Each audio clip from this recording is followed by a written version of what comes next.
we go. So Kyler Murray, numero uno.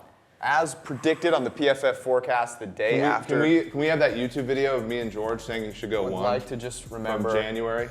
Yeah, that's important. Want to make sure I. So 2 years in a row, though, I'm gonna show some love for our guys. Yeah. This is 2 years in a row that very few people would have taken the exacta of Baker Mayfield and Kyler Murray. Derby's coming. And you guys, Baker Mayfield was way ahead of its time, and this one, you guys were ahead of your time.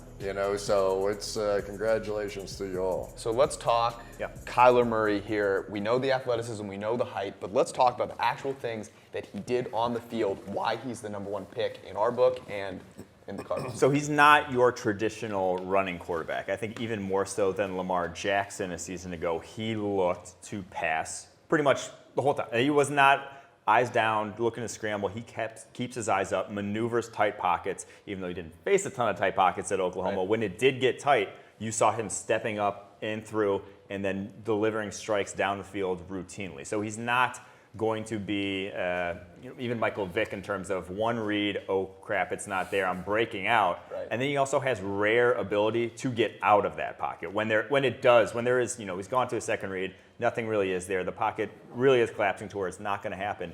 He could get that escapability very similar to, I don't want to say Pat Mahomes, more like that Aaron Rodgers, that innate feel for where to go and how to slither out of that pocket. And that's almost different than someone like Deshaun Watson, who doesn't necessarily have that elite ability of getting out of pockets, takes far too many sacks, but that wasn't Murray. He's not going to be taking a ton of sacks, I don't think, in the NFL.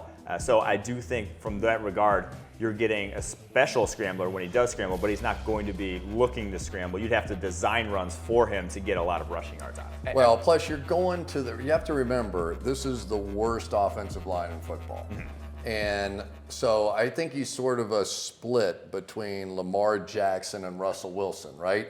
He throws it way better than Lamar Jackson and probably runs in the same category, right? He probably throws it about like Russell Wilson, maybe not quite as good, but he's much better a runner, scrambler. But when you put that combination and the ease of release that this guy has, I'm telling you, watch the ball come out of his hands. It's pretty to watch.